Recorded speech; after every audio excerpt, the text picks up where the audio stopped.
Unfortunately, the issues that affect men often get little attention, are unknown or deemed unimportant. But men's issues do matter. They affect many lives, and it's important that we not only acknowledge them, but as a society do something about them. What follows are a number of issues you should be aware of because men's issues matter.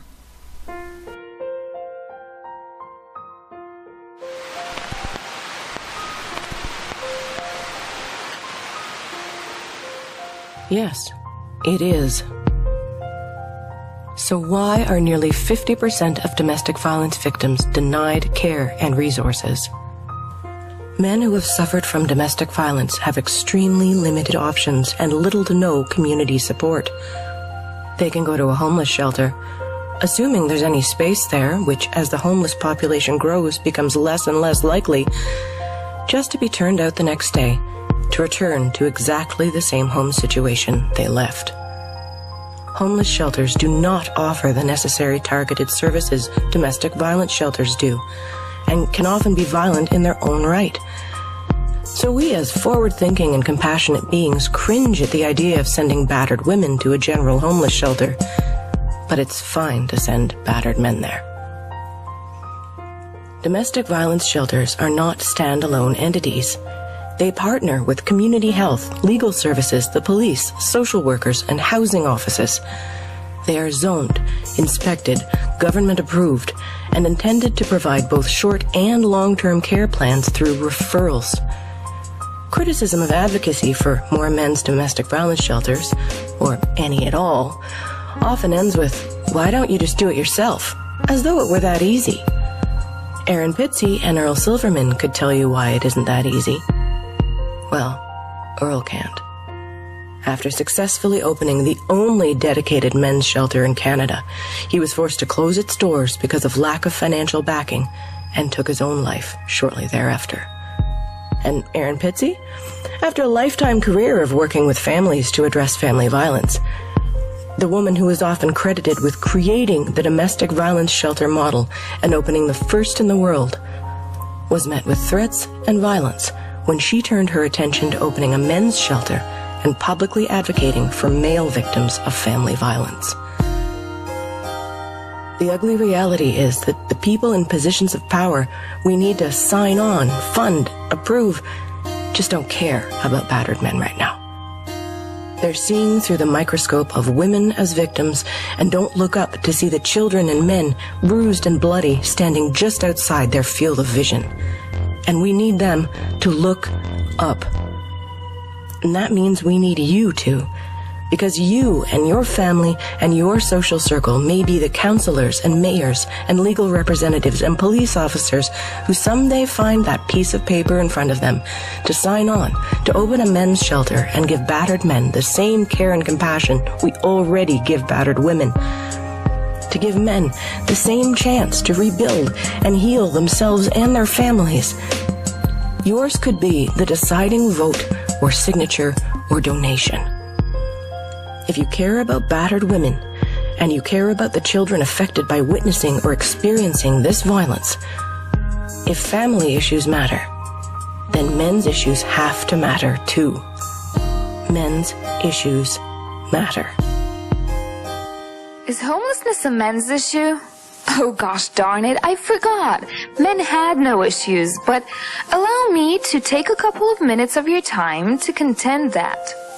Let's start with pointing out the single fact easiest to observe and prove, and that is that men are the majority of the homeless. How much of a majority? Well, depending where on the globe you look and who you ask, the estimates range from 60 to up to 80%. The U.S. Integrity Council on Homelessness estimates that of the chronically homeless, 75% are male. 1/3 of those are veterans. In case you're wondering, 97% of the homeless vets are male. In Australia, roughly 2/3 of the homeless sleeping rough are men, even though they're 56% of the homeless according to the statistics. In the UK, in 2011, the housing charity Crisis found that 84% of the hidden homeless are male. In the latest Chain Combined Homelessness and Information Network, figures suggest that 9 out of 10 people sleeping rough are men. Of course, there are many reasons for this, and though I can't go through all of them in a short little segment of a collaboration video, I can list a few. There is a big lack of domestic violence shelters for battered men. According to Mankind Initiative, in UK refuges and safe houses, there are 33 spaces dedicated to male victims of domestic violence, of which 18 are for gay males only, compared to around 4,000 spaces reserved for females. Programs dedicated to supporting veterans are severely underfunded. There is a lack of services for men with mental illness. There is a lack of services for men with drug and alcohol issues. When confronted with the fact that their own research found that the majority of the homeless people who don't receive support for mental health problems, physical health problems, problems with drug use, problems with alcohol, and stopping smoking, are male. The spokesman for Homeless Link in the UK said that homeless men are more likely than women to say they don't need support. And it's a mixed picture in terms of those people saying that they would like help but don't currently get any. I'm going to let that sink in for a bit. Some of them say they don't want help, and that's why we don't give them any. By the way, did anyone else notice the pattern of lack of social services, or is it just me? Because there is a bigger picture here. Now, not only are men the majority of the homeless, not only are the services that should be there to help them seriously lacking, but society as a whole has a very different attitude towards different people stuck in the same situation. It's understandable that women with children get special services, although those should be for parents in general, and any poor single father will tell you that's not the case. But even single women with no kids get special treatment despite being the minority. There is a tangible lack of empathy towards men who are going through rough times. Just like other men's issues, very few people want to talk about or publicize that men are the majority of the homeless and need help. The sad fact is that in almost every area where men face hardship, trauma, and discrimination, you will see a pattern of avoidance and eye-turning. So in the end, men get hit twice. First, by a system that should have prevented them from hitting rock bottom and didn't. And then, by a society that doesn't care when they do. There's a talk that the system is rigged in such a way that it favors men. In other words, it takes care of men more than it takes care of women, and that's because there are more men in positions of power than women, obviously. However, this is patently false when you look at the facts. Where mortality and health are concerned, you will not find any evidence that supports this claim. On average, women live longer than men, where the main cause of death for both men and women from the age of 50 is cancer. Now, according to every official organization you can find, such as the American Cancer Society, the World Cancer Research Fund International, or the National Institution of Health, they all report that when gender-specific cancers are involved, male cancer research and treatment is terribly underfunded compared to research for female cancers.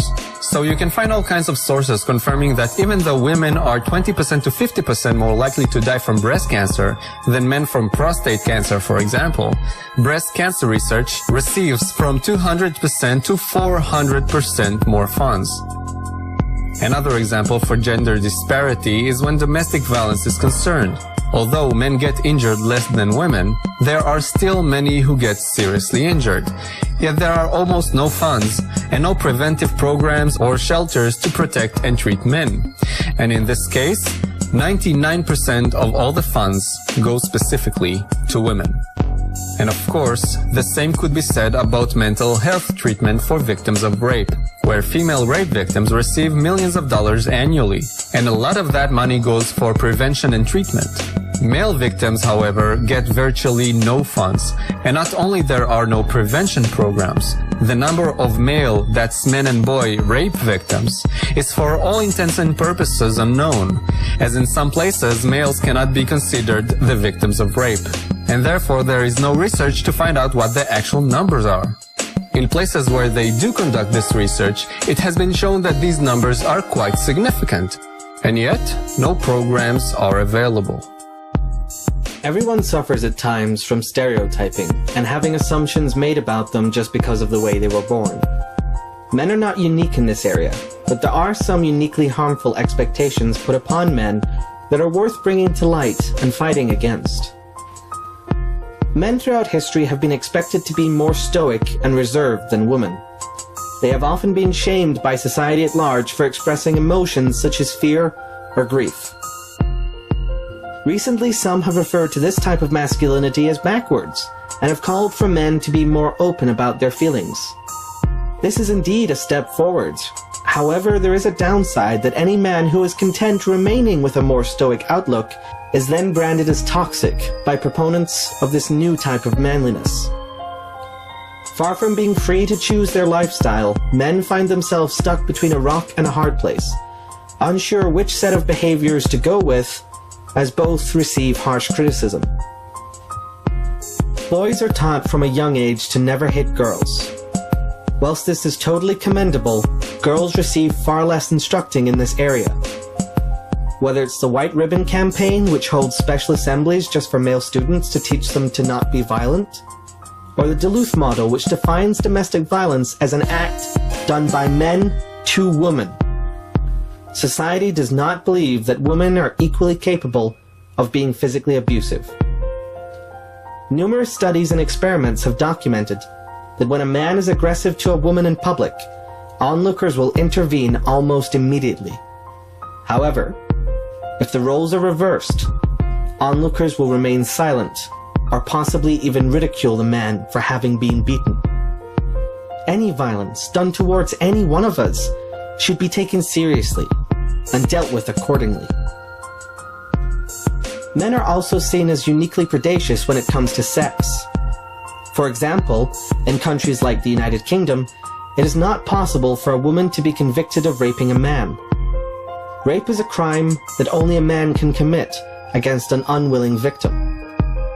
Women receive lighter sentences for the same acts, even against children, because society does not take the damage they can inflict seriously. Deborah LaFave, for example, was convicted of having sexual intercourse with a 14-year-old student and was not sent to jail on the grounds that she was too pretty to be incarcerated. Men don't deserve to be treated any more harshly by the criminal justice system than people of color do. We should have a level playing field to assess all accusations on a case-by-case basis. I believe equality in this area is one of the most important issues we face in the modern day. Workplace fatalities. Men make up 95% of those who die on the job. Transportation incidents lead the death toll, followed by falling, contact with objects or equipment, exposure to harmful substances or environments, even murder. In 2014, 4,454 men died on the job, compared to 367 women. Now, many who are versed in this disparity contend that this may be one of the reasons that men tend to earn more money than women over their lifetimes.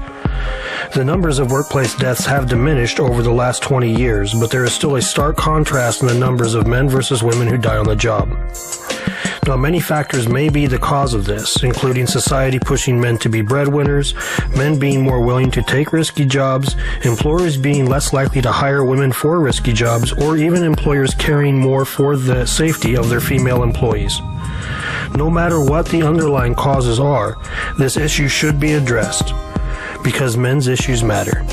We live in a society which doesn't necessarily find men to be disposable, but values their lives less than women's. We see this whenever there is a disaster, when news outlets will emphasize the female victims to target our heartstrings. When it comes to government policies which are gendered towards women, despite men suffering almost equally in some cases. We see it for the loss of human life in wars which is overwhelmingly men, or for where men who are victims are forced to suck it up due to a lack of support structures, for the many more men who commit suicide, with most of society barely paying attention unless it happens to someone close to them, which also extends to other men's issues like homelessness, blindness to the glass cellar, etc. There is also an automatic in-group bias which is in women's favour for both sexes. This is represented by many in society and also in government. For example, with an overall core bias in women's favour that's 6 times bigger than racial bias in the US, which is often ignored.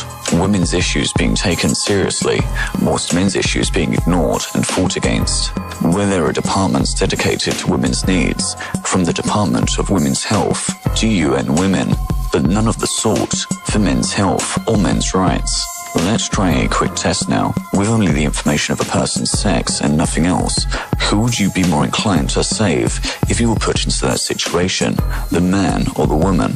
According to this study, we're more likely to protect women than we are men, which should come as no surprise to most people. Does this attitude seep into government policy? The summary of this study also summarizes this issue rather well. We're more likely to sacrifice a man than a woman when it comes to both saving the lives of others and in pursuing our own self-interests. Likewise, we're more likely to care about women and their needs, which isn't necessarily a bad thing. However, shouldn't this equally apply to both sexes? We are talking about the other half of the population after all.